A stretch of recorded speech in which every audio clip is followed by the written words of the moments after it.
Hello നമസ്കാരം. നമുക്ക് live update നോക്കാം. ലക്ഷ്മി ഇന്ന് എല്ലാവരുടെ അടുത്ത് പോയി സംസാരിച്ച കൂട്ടത്തിൽ നൂറയും ഉണ്ടായിരുന്നേ. എനിക്ക് തെറ്റുപറ്റിപ്പോയി, പുള്ളി നൈസായിട്ട് അത് ഹാൻഡിൽ ചെയ്തു. പുള്ളിയുടെ സ്ഥാനത്ത് വേറെ ആരെങ്കിലും ആണെങ്കിൽ ഇങ്ങനെ ആയിരിക്കത്തില്ല. പുള്ളിക്കാരൻ നല്ല മെച്യൂർഡായിട്ട് ഇതൊക്കെ ഹാൻഡിൽ ചെയ്തു. ഇതിനെതിരെ എന്തൊരു കോൺസിക്വൻസ് വന്നു കഴിഞ്ഞാലും ഞാനത് ഫേസ് ചെയ്യും. ഞാൻ പേടിച്ചിട്ടല്ല. നാളെ എനിക്ക് ഇത്രയും സംസാരിക്കാനുള്ള സ്പേസ് കിട്ടില്ലെന്ന് എനിക്കറിയാം.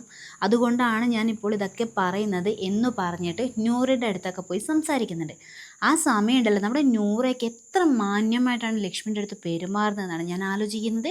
ഇവിടെ ആദിലയും നൂറയൊക്കെ കുടുംബത്തിൽ കയറ്റാൻ കൊള്ളാത്തവർ എന്ന പോലത്തെ ഒരു ഡയലോഗ് തന്നെയാണ് നമ്മുടെ ഒനിയലിൻ്റെ അടുത്തും ലക്ഷ്മി പറഞ്ഞത്. ഇതൊക്കെ വളരെ റോങ് ആയിട്ടുള്ള ഒരു സ്റ്റേറ്റ്മെൻ്റ് ആണെന്ന് ശരിക്കും അറിയാം. എന്നിട്ടും ലക്ഷ്മിയുടെ ആ ഒരു പെരുമാറ്റം തിരിച്ച് നല്ല പോലെ പ്രതികരിക്കാനുള്ള ഒരു ഇത് അവിടെ ഉണ്ട്. അത് നമുക്ക് നൂറയ്ക്കും ആദിലയ്ക്കും നമ്മുടെ ഒനിയലിനൊക്കെ ആണെങ്കിൽ നല്ല പോലെ പ്രതികരിക്കാനുള്ള ഒരു അവസരം അവിടെ ഉണ്ടായിരുന്നു. പക്ഷേ എന്തോ ലക്ഷ്മിയുടെ ഭാഗ്യം കൊണ്ടാവാം അവരാരും പൊട്ടിത്തെറിച്ചിട്ടില്ല. എനിക്ക് തോന്നുന്നു അന്ന് ലക്ഷ്മി പറഞ്ഞ കാര്യങ്ങൾ നൂറ് അത്രയ്ക്കൊന്നും കേട്ടില്ല എന്ന് തോന്നുന്നു കേട്ടോ. പക്ഷേ ആദിലയുടെ മുഖം വല്ലാണ്ട് അങ്ങായി പോയിട്ടുണ്ടായിരുന്നേ. പലർക്കും ദേഷ്യം വരുമ്പോഴേ തെറി പറയും, വഴക്കിടും, ചിലപ്പോൾ പിണങ്ങി നടക്കുകയൊക്കെ ചെയ്യും. അതൊക്കെ സ്വാഭാവികം. ലക്ഷ്മി പറയുന്നുണ്ടായിരുന്നു, എനിക്ക് ഇവിടെ ഇവരെയൊന്നും അംഗീകരിക്കാൻ പറ്റത്തില്ല എന്നൊക്കെയായിരുന്നു ലക്ഷ്മി പറഞ്ഞത്. ഇവിടെ സത്യത്തിൽ ലക്ഷ്മിയുടെ അംഗീകാരം ആർക്കാണ് വേണ്ടത്? അവരെന്ത് ജെൻഡറും ആയിക്കോട്ടെ എന്ന് കരുതിയിട്ട് അവർ മനുഷ്യന്മാരാകാതിരിക്കുന്നില്ലല്ലോ. അതിലുപരി അവർ സ്ത്രീകളാണ്. അങ്ങനെ ഒരു പരിഗണന പോലും നൽകാതെ ആയിരുന്നു ലക്ഷ്മി അന്ന് സംസാരിച്ചത്.